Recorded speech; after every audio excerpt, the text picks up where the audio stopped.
The moment I found out was like being punched in the gut while standing on a cliff's edge. I wasn't snooping, wasn't even suspicious, at least not at first.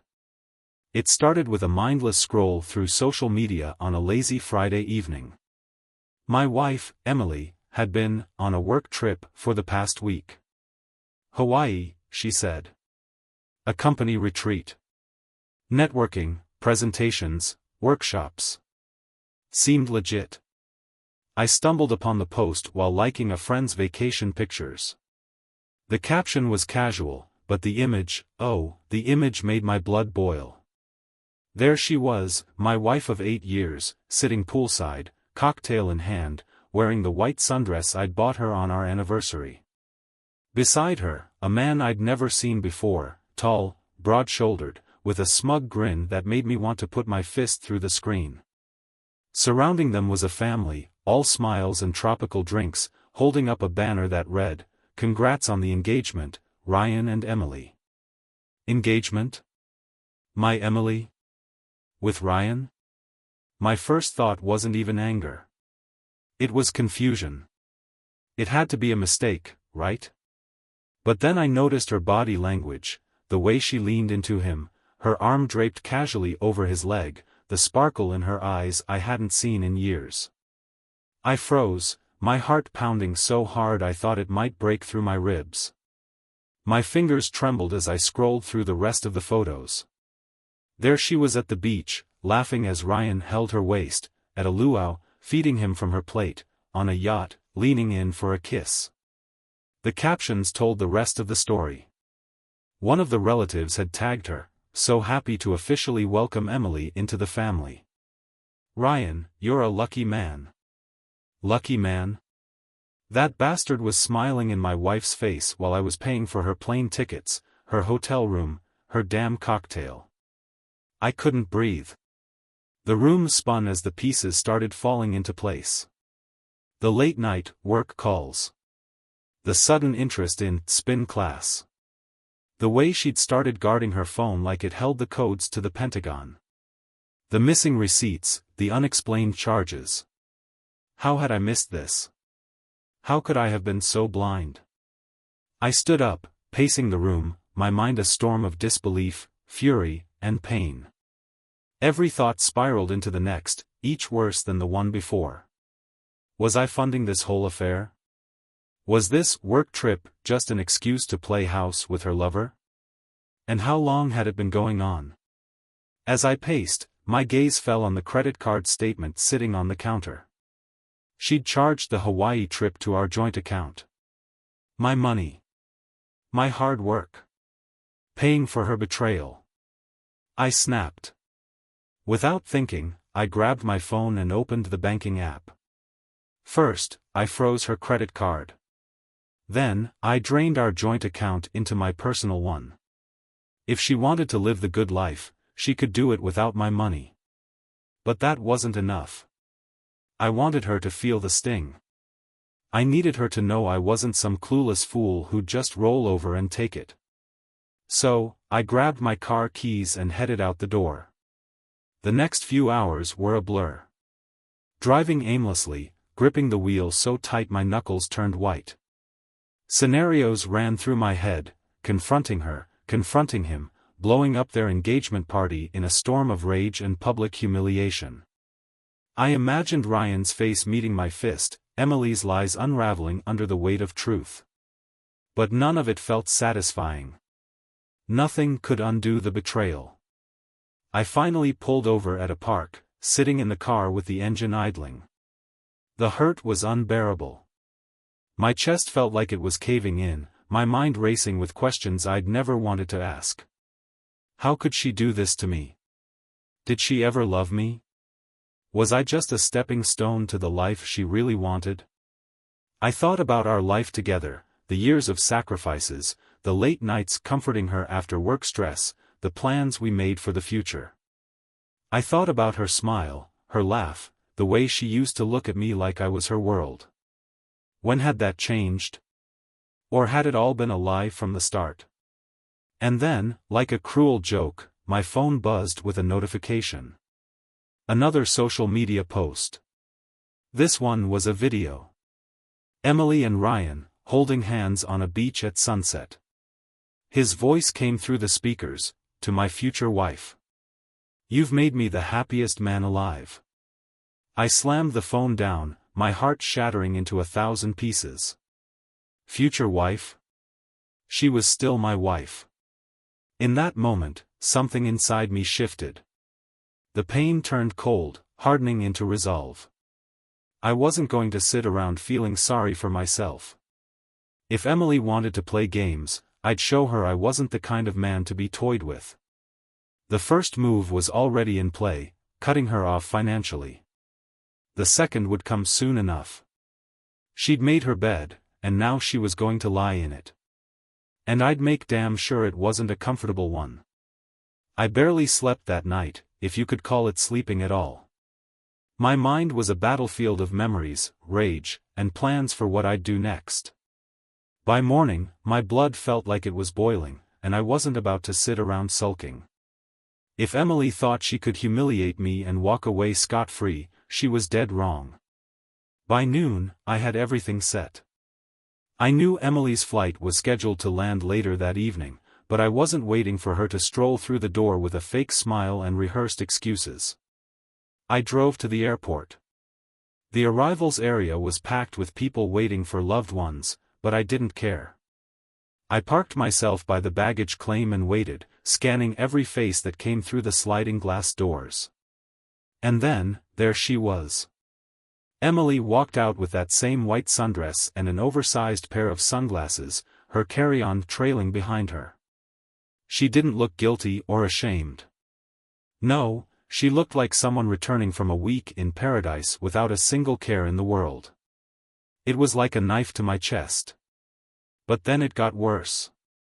Trailing a few steps behind her was Ryan, that smug prick from the photos. He had one hand casually resting on her lower back, like he owned her. I clenched my fists so tight my nails dug into my palms. She didn't see me at first. Her head was turned, laughing at something he'd said. Laughing. My wife was laughing with her lover, walking through an airport like they were Bonnie and Clyde, while I stood there like a fool. I waited until she was closer, my heart pounding like a war drum. And then, when she finally noticed me, her smile froze. "Jason," she stammered, her voice cracking as if she'd just seen a ghost. "Surprise," I said flatly, crossing my arms. Ryan stopped in his tracks, clearly confused. "Who's this?" he asked, looking between us. I didn't answer him. My eyes were locked on Emily, daring her to explain herself. "Jason, what are you doing here?" she asked, her voice trembling. She tried to play it cool, but I could see the panic flickering in her eyes. "What am I doing here?" I repeated, my voice dripping with venom. "Funny, I was about to ask you the same thing. Tell me, Emily, how was your work trip? Productive, was it?" Her mouth opened and closed like a fish gasping for air. She knew she was caught. Ryan, oblivious as ever, stepped forward. "Hey, man, I don't know who you think you are, but you don't know who I am?" I snapped, finally turning to him. "Let me make it simple. I'm her husband." The color drained from his face. He turned to Emily, his voice rising. "Husband? What the hell is he talking about?" Emily tried to grab his arm, but he pulled away. "Ryan, I can explain." "Oh, I'm sure you can," I cut in, my voice growing louder. People were starting to stare, but I didn't care. "Why don't you explain how you've been using my money to pay for your little vacation? Or how you're getting engaged to this clown while you're still legally married to me?" Emily's face turned bright red, but whether it was from embarrassment or anger, I couldn't tell. She took a step closer, lowering her voice as if that would somehow diffuse the situation. "Jason, please, can we not do this here?" she hissed. "Why not?"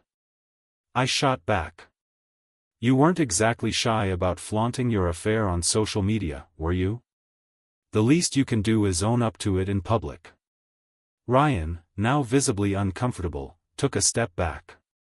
"You didn't tell me you were married," he said, his voice shaking. "Oh, don't feel bad, Ryan," I said with a bitter laugh. "She's pretty good at keeping secrets. Isn't that right, Emily?" That was when she snapped. "You know what, Jason? Fine. Yes, I went to Hawaii with Ryan. Yes, I lied about the work trip. But maybe if you weren't so boring and predictable, I wouldn't have needed to." Her words hit me like a sledgehammer. For a moment, I was too stunned to respond. But then the anger surged back, hotter and fiercer than before. "Boring and predictable?" I repeated, my voice shaking. "You mean boring like working overtime to pay off your credit card debt? Or predictable like being the only one keeping this marriage afloat while you're off playing house with some guy you barely know?" Emily rolled her eyes, the venom in her expression making my blood boil. "Oh, spare me the martyr act, Jason. You think working late and paying bills makes you a good husband? Newsflash, it doesn't.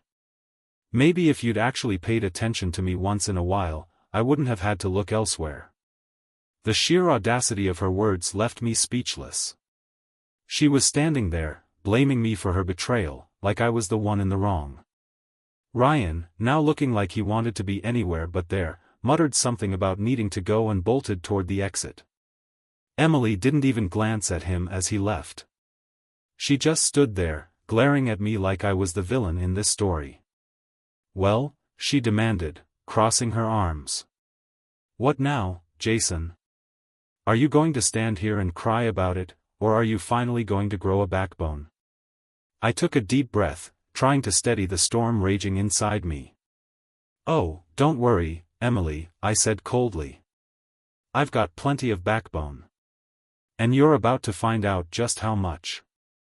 Emily stormed past me, heading toward the taxi queue like she was the one who'd been wronged. I followed her, not because I wanted to argue more, God knew I was done shouting in public, but because there was still unfinished business.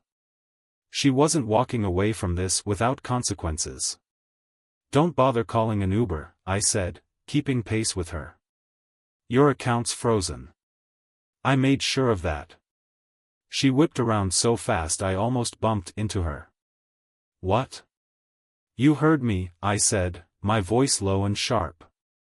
"Your credit card's been frozen. The joint account? Drained. If you want to keep funding your little fantasy life, you'll have to figure it out without me." Her face twisted in fury. "You're unbelievable, Jason. You think you can control me with money? That's pathetic." I laughed, but there was no humor in it. "Control you? No, Emily. That's not what this is about. You've been living off my hard work while sneaking around with him. I'm just making sure you can't use me as your personal ATM anymore." She opened her mouth to retort, but a cab pulled up, and she threw her bag into the back seat instead. "You know what? Do whatever you want," she spat. "You've always been good at playing the victim. Just don't expect me to care." With that, she climbed into the cab and slammed the door. I stood there, watching as the car pulled away, my heart pounding with a mixture of rage, disbelief, and something I couldn't quite name. Sadness? No, it wasn't sadness. It was something darker, heavier, like the weight of knowing that the life I thought I had was nothing but an illusion. But I wasn't done yet. Not even close. By the time I got home, I was already working on my next move. I sat at the dining table, the same table where we'd once shared lazy Sunday breakfasts and late-night conversations, and pulled out my laptop. The first thing I did was call my lawyer. "Paul," I said when he answered. "I need to file for divorce. Immediately." There was a pause on the other end of the line. "Jason, are you sure? These things can get messy." "Messy?" I cut him off, my voice cold. "Messy is finding out your wife went to Hawaii with her boyfriend and his family. Messy is realizing you paid for the whole trip. I don't care how messy this gets. I want out, and I want it fast. Paul sighed, but he didn't argue. Okay, he said. Let's set up a meeting for tomorrow. I'll walk you through everything we need to do. After I hung up, I opened my email. It was petty, sure, but I wasn't above being petty. I typed out a message to Emily's boss, attaching screenshots of her social media posts. Subject: misuse of company time and resources. Body: thought you might want to see how one of your employees is representing your company on what she claimed was a work trip. It took me a moment to hit send. A part of me wondered if I was going too far. But then I thought about all the lies, all the deceit, and I pressed the button. Next, I turned my attention to Ryan. The guy didn't know what was coming. I'd spent the last hour piecing together every bit of information I could find on him. He was a real estate agent, which explained the cheesy grin and overly confident demeanor. He also had a business Facebook page. It didn't take long to leave a scathing review. Beware of doing business with Ryan Thompson. He's not just untrustworthy in real estate, but in life. He's the kind of guy who gets engaged to another man's wife while smiling for family photos. If he can lie that easily in his personal life, imagine how easily he'll lie to his clients. Satisfied, I hit post. Later that evening, as I sat alone in the quiet house, the full weight of the situation hit me. The silence was deafening. This house had always been filled with Emily's presence, her laughter, her voice, even her annoying habit of playing the same 5 songs on repeat. Now, it felt hollow, like the ghost of a life that had been ripped away. For the first time that day, I let myself feel the grief. The anger had kept me moving, kept me sharp, but now there was nothing to do but sit with the ache. I thought about our wedding day, how beautiful she'd looked walking down the aisle, how I'd thought I was the luckiest man alive. I thought about the little moments, her falling asleep on my shoulder during movie nights, the way she'd scrunch up her nose when she laughed. Was any of it real? The questions gnawed at me, each one more painful than the last. Had she ever truly loved me? Or was I just a placeholder until something better came along? The sadness didn't last long. It couldn't. Because even in the midst of my heartbreak, the anger was still there, simmering beneath the surface. This wasn't over. The next morning, I woke up to chaos. My phone was blowing up with notifications, texts, missed calls, emails. Emily had found out about the frozen accounts, the email to her boss, the review on Ryan's page. "Jason, you're insane," one of her texts read. "You've lost your damn mind." Another one, "I can't believe you'd stoop this low. You're pathetic." I didn't respond. Let her scream into the void. She'd made her bed, and now she could lie in it. But then one message caught my attention. "You're going to regret this." It was vague, but it sent a chill down my spine. What was she planning?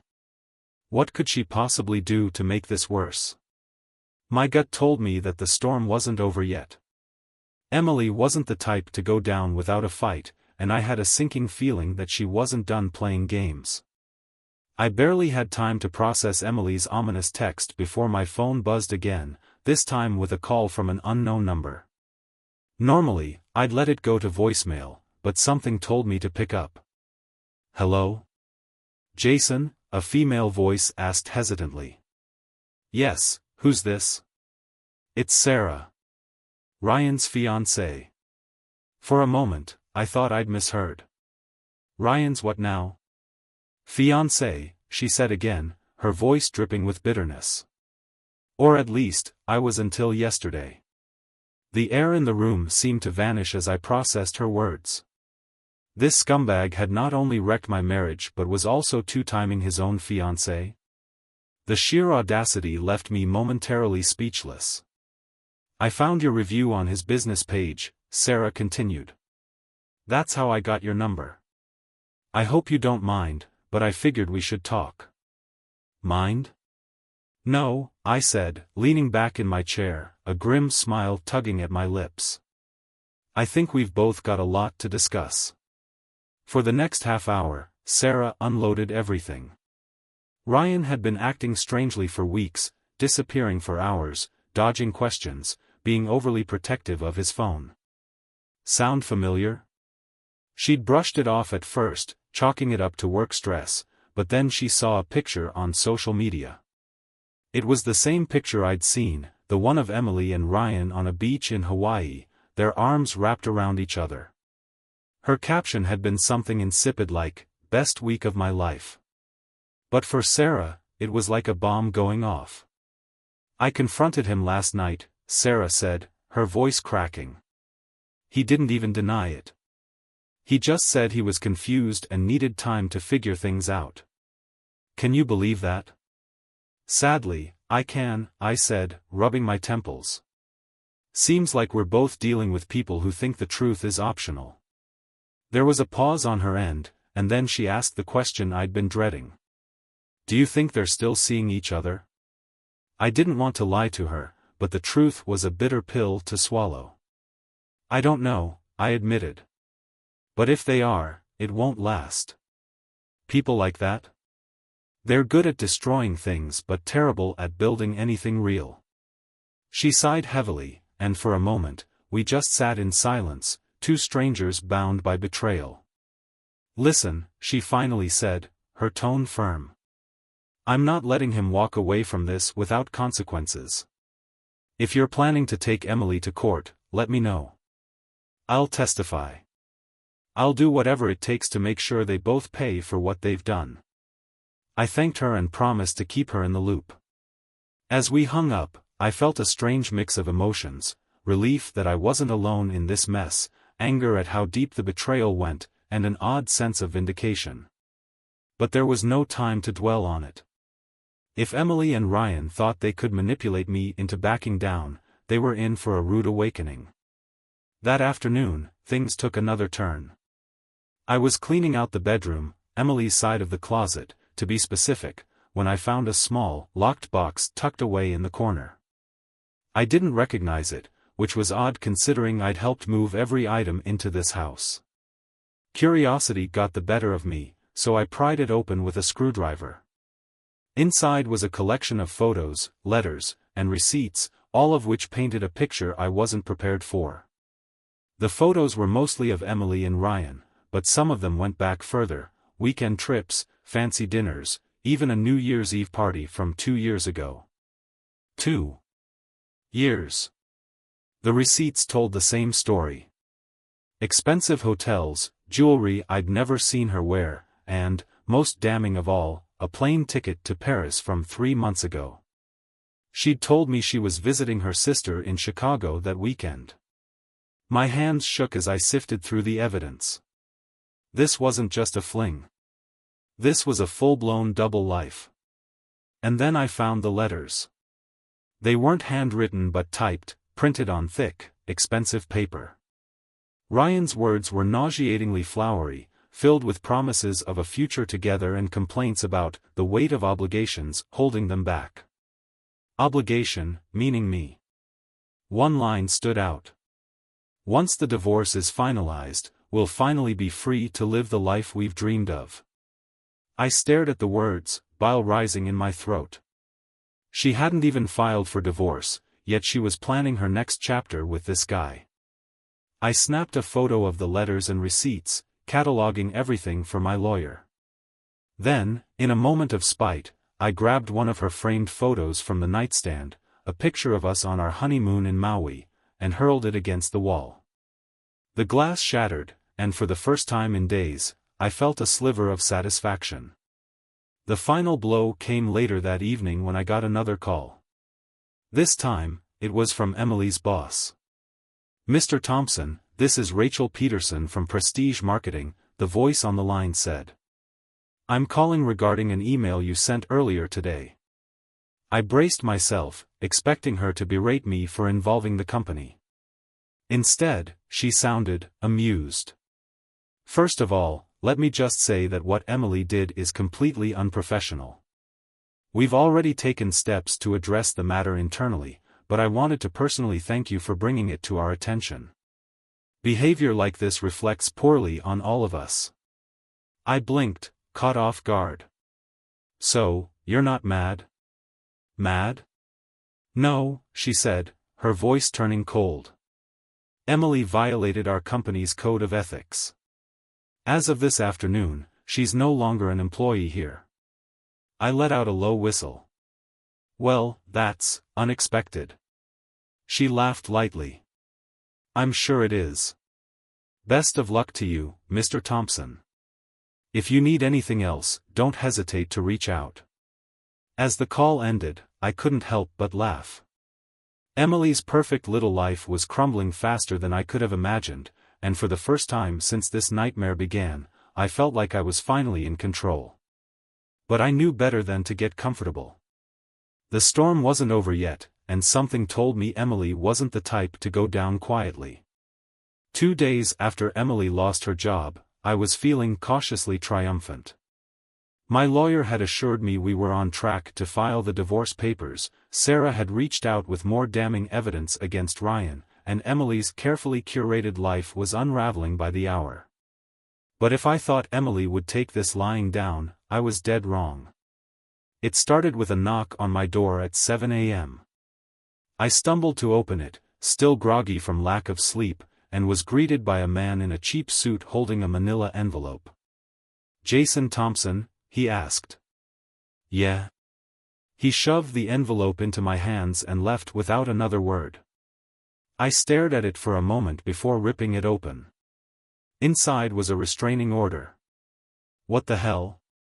Apparently, Emily had filed it the day before, claiming I was harassing her and had made threats to harm her. I read the accusations with a mix of disbelief and fury.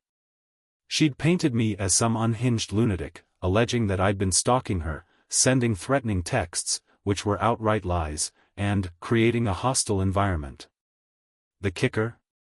She'd attached screenshots of emails and messages, but they were fabricated. Messages I'd never sent, complete with timestamps that made it look like I'd been obsessively texting her day and night. I sat down at the kitchen table, shaking with rage. This wasn't just vindictive. This was calculated. I called Paul, my lawyer, immediately. "She's trying to flip the narrative," he said after I explained everything. "She knows she's losing ground, so now she's playing the victim." "She forged the messages," I said through clenched teeth. "How do we prove that?" "There are ways," Paul replied calmly.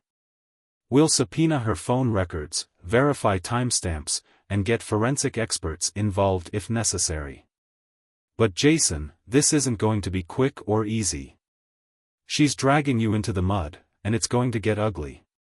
Ugly didn't begin to cover it. Later that day, I got a call from Emily herself. She was clearly feeling bold after filing the restraining order. "Nice try freezing my accounts, you bastard," she sneered. "Too bad I already got access to what I needed." "What the hell are you talking about?" I shot back. "You'll see," she said, her tone dripping with malice. "Oh, and by the way, Ryan and I are doing just fine. Thanks for paying for Hawaii. It was amazing." I wanted to scream, but I forced myself to stay calm. "Emily, you're digging yourself a deeper hole. Keep pushing, and you'll regret it." She laughed, a cold, venomous sound. "Regret? Oh, honey, I'm just getting started. You've got no idea who you're messing with." And then she hung up. The next day, the fallout from Emily's revenge began in earnest. First, she went nuclear on social media. I woke up to find her plastering posts everywhere, painting me as the villain. She claimed I'd been emotionally abusive, controlling, and had even hinted that I'd cheated on her. The comments poured in, sympathetic messages from her friends, people I barely knew chiming in to call me a monster. Then came the cherry on top, a post where she announced she was rebuilding her life and finally free from a toxic marriage. Attached was a picture of her and Ryan, grinning like idiots, with the caption, "New beginnings with the man who makes me truly happy." I nearly punched a hole in the wall. But that wasn't all. By noon, I got a call from my boss. "Jason, we need to talk," he said, his tone unusually serious. I felt a sinking sensation in my stomach.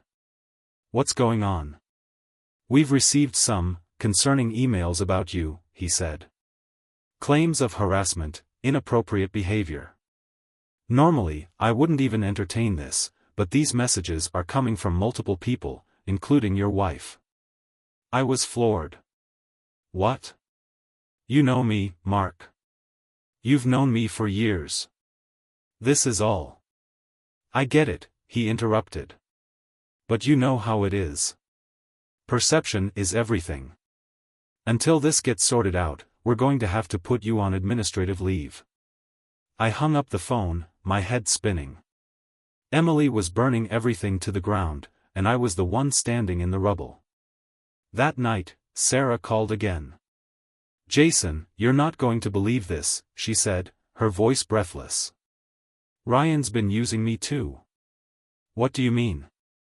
I asked, though at this point, nothing surprised me anymore. "I found credit card statements," she explained. "He's been taking money out of my accounts to fund his little vacations with Emily. Thousands of dollars, gone." I let out a bitter laugh. "Sounds about right. What are you going to do?" "Press charges," she said firmly. "I don't care what it takes. I want him to pay." For the first time in days, I felt a flicker of hope. Maybe, just maybe, we could turn the tables on these two. The next morning, I decided it was time to fight back. I met with Paul and laid everything out: Emily's fabricated texts, her social media smear campaign, the restraining order, and Sarah's new revelations about Ryan. "Can we countersue for defamation?" I asked. "Absolutely," Paul said. "We'll also request a forensic analysis of her phone and email accounts to prove the messages were falsified. And if Sarah's willing to testify about Ryan, that strengthens your case even more." The plan was set. But as I left Paul's office, I couldn't shake the feeling that Emily wasn't done yet. That night, I got my answer. As I pulled into my driveway, I noticed something strange. My front door was slightly ajar. Heart pounding, I stepped inside, only to find the place completely ransacked. Furniture overturned, drawers pulled out, papers scattered everywhere. And then I saw it, a message scrawled across the living room wall in red spray paint. "You can't win." I stood there, fists clenched, as the weight of her insanity crashed down on me. This wasn't just about revenge anymore. Emily had gone off the deep end, and now it was a full-blown war. But if she thought this would break me, she was dead wrong. I stood there in my living room, staring at the spray-painted words, "You can't win." My pulse thundered in my ears as I tried to process what Emily had done. Breaking into my house, trashing it like a scene out of a cheap crime drama, this was a new level of insanity. I grabbed my phone and called the police. As I waited for them to arrive, I took stock of the damage. My TV was smashed, my couch was slashed with what looked like a knife, and several framed photos, mostly of me and Emily, were shattered on the floor. The place looked like a tornado had ripped through it. But what hit me the hardest was the realization that Emily wasn't just out to ruin my reputation or my finances. She wanted to break me completely. When the officers arrived, I gave them a full account of everything: the restraining order, her fake accusations, and now this. One of them, Officer Daniels, nodded sympathetically as I explained. "It sounds like she's escalating," he said, jotting down notes. "Do you have security cameras?" "Not yet," I admitted, kicking myself for not installing them sooner. "Well, you're going to want to get some," Daniels said. "In the meantime, we'll file a report and document the damage.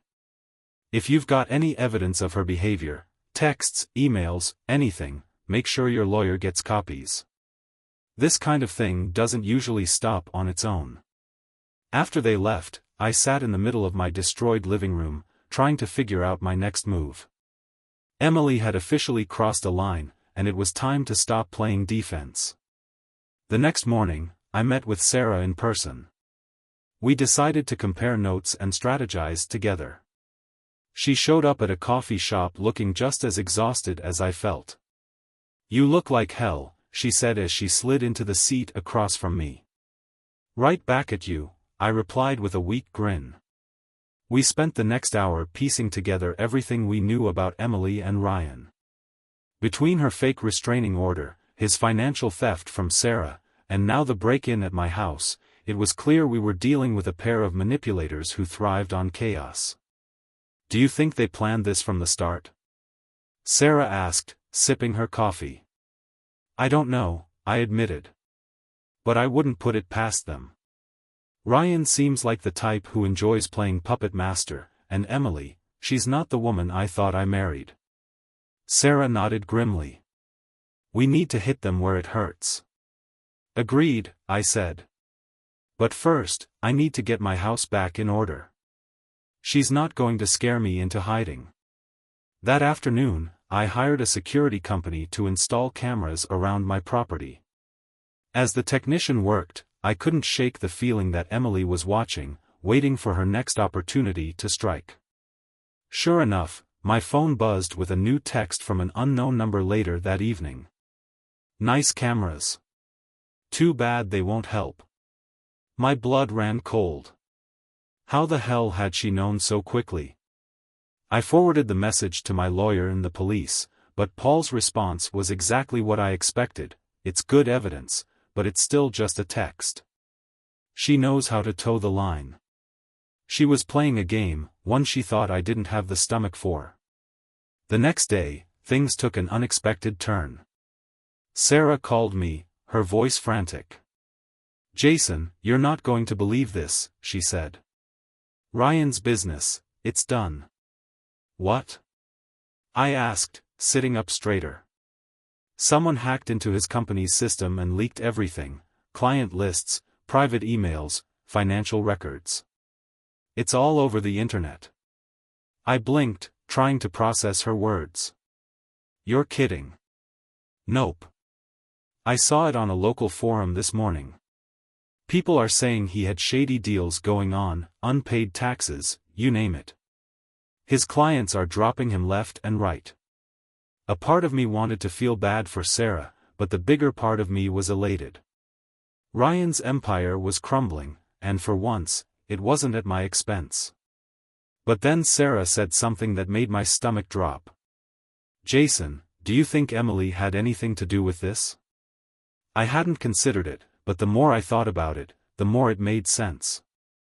Emily had always been tech-savvy, and she knew Ryan's company inside and out from their little escapades. Was this her way of getting revenge for him cutting her off financially? Or worse, was it another way to drag me into the fire? Later that evening, I got a call from Emily. "Enjoying the show?" she asked, her voice dripping with smugness. "What are you talking about?" I asked, though I already knew. "Ryan's little empire going up in flames," she said. "Poetic, isn't it? You did this?"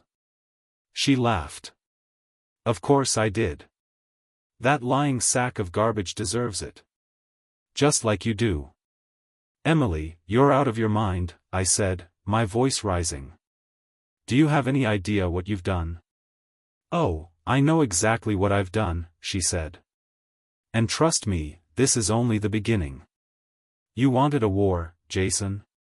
You've got one." She hung up before I could respond, leaving me staring at the phone in disbelief. The next morning, I woke up to find my name plastered all over the local news. Local man accused in hacking scandal tied to prominent business owner. Emily had crossed the line again, this time implicating me in her revenge scheme. And just like that, my life had gone from chaos to full-blown catastrophe. But as I stared at the headline, I realized something. If Emily wanted a war, then I'd give her one. I stared at the news headline, my stomach twisting into knots. Emily had taken this to a level I hadn't anticipated. Not only had she wrecked Ryan's business, but now she was framing me as the mastermind behind it. My name was being dragged through the mud, and I could already feel the walls closing in. I called Paul immediately, pacing my living room like a caged animal as I explained what had happened. "She's pinned the hacking on me," I said, my voice tight with anger. Paul sighed. "We knew she was unpredictable, but this? This is dangerous. We need to move quickly to clear your name." "How do we do that?" "We'll need to prove you had no access to Ryan's systems or involvement in the breach," he said. "That means subpoenas for your devices, your internet history, everything. It's invasive, but it's the only way to prove you didn't do this." "Do it," I said without hesitation. "Whatever it takes." While Paul worked on building my defense, I started thinking about how to turn the tables on Emily. She was playing dirty, and if I wanted to end this nightmare, I needed to outsmart her. That's when I remembered the security cameras I'd installed. I pulled up the footage from the past few days, scanning through hours of video. Sure enough, there she was, Emily, sneaking onto my property 2 nights ago. She'd been wearing a hoodie and gloves, but I recognized her instantly. She had no idea she'd been caught on camera. I sent the footage to Paul, who nearly laughed when he saw it. "This is gold," he said. "Not only does it prove she's violating her own restraining order, but it also shows she's actively trying to sabotage you." With this new evidence, I felt like I finally had the upper hand. The next day, Sarah called with more news about Ryan. "He's freaking out," she said. "He's blaming Emily for everything and threatening to go to the cops." "Good," I said. "Let him. The more pressure we put on her, the better." But Sarah hesitated. "Jason, I need to tell you something." I wasn't sure if I should bring this up, but I found something while going through Ryan's emails. "What is it?" "It's about Emily," she said. "Ryan was using her, sure, but she was using him too. She's been working with someone else, some kind of tech guy, to orchestrate all of this. The hacking, the fake texts, everything." I froze. "Do you have proof?" "Yes," she said. I forwarded the emails to Paul. "This guy's name is Marcus. He's a freelance hacker, and from what I can tell, Emily's been paying him to do her dirty work." Hearing this was like a punch to the gut. Emily had always been manipulative, but hiring a hacker? That was next level. Armed with this new information, Paul and I formulated a plan. We'd use the footage of Emily breaking into my house and the emails Sarah had found to force her into a corner. But I wasn't stopping there. I wanted to hit Emily where it hurt. 2 nights later, I staged an event she wouldn't see coming. I had Sarah call Emily, pretending she wanted to make amends and meet in person. Sarah played her part perfectly, luring Emily to a quiet coffee shop on the outskirts of town. Unbeknownst to Emily, I was sitting in a car across the street, watching everything unfold. As soon as Emily sat down, Sarah started recording the conversation on her phone. "You've really done it this time, Em," Sarah said, her tone calm but firm. "Ryan's business is ruined, Jason's life is in shambles, and now you're dragging me into your mess." Emily rolled her eyes. "Oh, spare me the lecture. Ryan deserved what he got, and Jason? He's a big boy. He can handle it."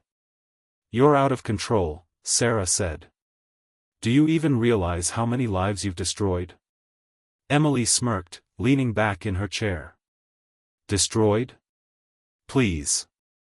I'm just leveling the playing field. Jason wanted to play dirty, so I played dirtier. That's how the game works." Her arrogance was infuriating, but I needed her to keep talking. "And the hacker?"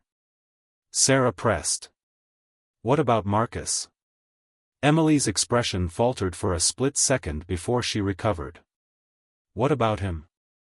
"He did what I paid him to do. End of story." It was all on tape.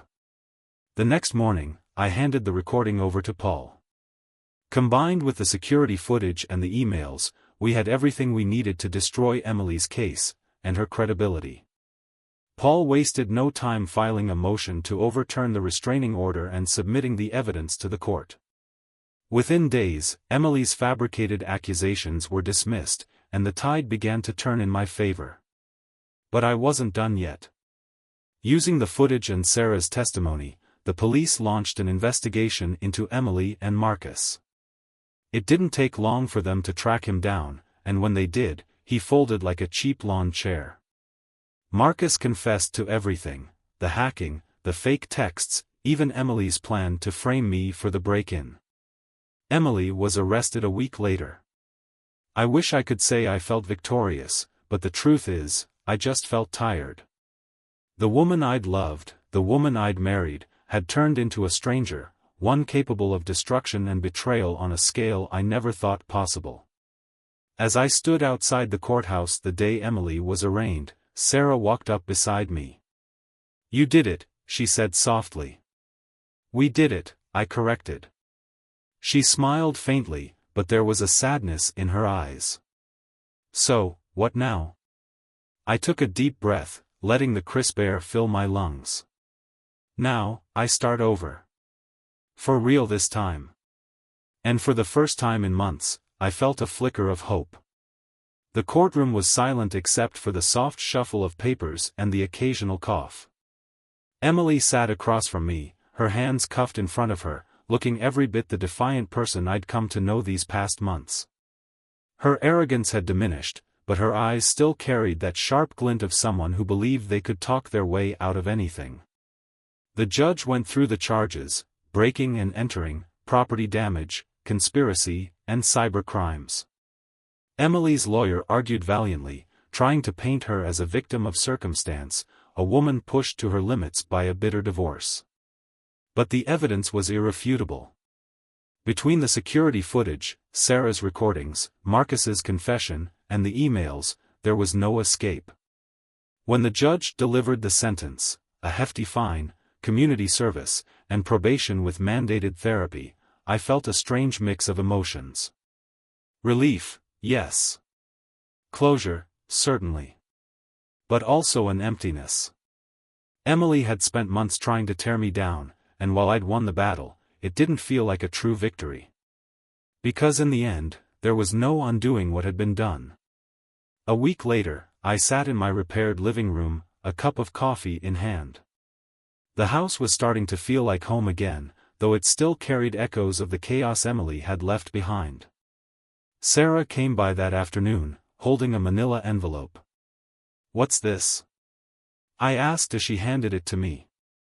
"Ryan's final gift to the world," she said with a small smirk. I opened the envelope to find a stack of documents. Bank statements, contracts, emails, proof that Ryan had been embezzling money from his clients for years. "He's going down," Sarah said. "I've already sent this to the authorities. They're launching a full investigation." For a moment, I just stared at the papers. "Does it feel good?" I asked finally. "Not as good as I thought it would," she admitted. "But it feels right." I nodded. "I get that." We sat in silence for a moment, the weight of everything we'd been through settling over us. "You know," Sarah said, breaking the quiet, "you're not the same guy I met a few months ago." I raised an eyebrow. "Is that a good thing?" "It's a great thing," she said. "You've been through hell, but you didn't let it break you. That's something to be proud of." I didn't know what to say to that, so I just smiled. In the months that followed, life began to take on a new rhythm. Emily was out of my life for good, and Ryan's downfall was making headlines. Sarah and I stayed in touch, supporting each other as we rebuilt our lives from the wreckage. One evening, she called me out of the blue. "Hey," she said. "You free tomorrow?" "For what?" "There's this art show downtown," she said. "Thought you might want to check it out. You know, do something normal for a change." I hesitated for a moment, then smiled. Yeah, I'd like that. The art show was crowded but lively, filled with laughter and music and the faint smell of wine. For the first time in a long time, I felt like I could breathe. As we wandered through the exhibits, Sarah turned to me. So, what did you learn from all of this? I thought about her question for a long moment. I learned that you can't control what people do, I said. But you can control how you respond. And sometimes, walking away is the best thing you can do for yourself. She nodded thoughtfully. That's a good lesson. What about you? I asked. She smiled.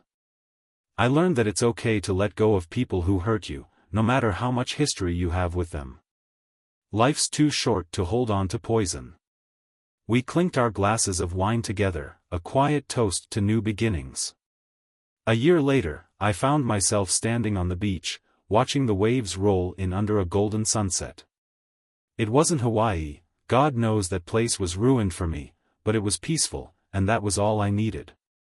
As I stood there, I thought about everything that had happened. The betrayal, the heartbreak, the chaos. It had nearly destroyed me, but it hadn't.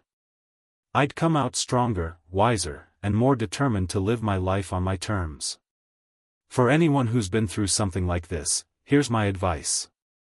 Don't let someone else's darkness dim your light. Don't let their betrayal define you. Stand up, fight back if you need to, but most importantly, move forward.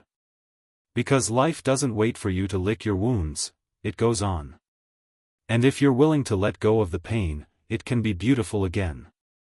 As I walked back toward the shore, my phone buzzed with a text from Sarah. Dinner at 7? My treat. I smiled and typed back, wouldn't miss it. And just like that, I took another step forward. Toward healing. Toward hope. Toward whatever came next.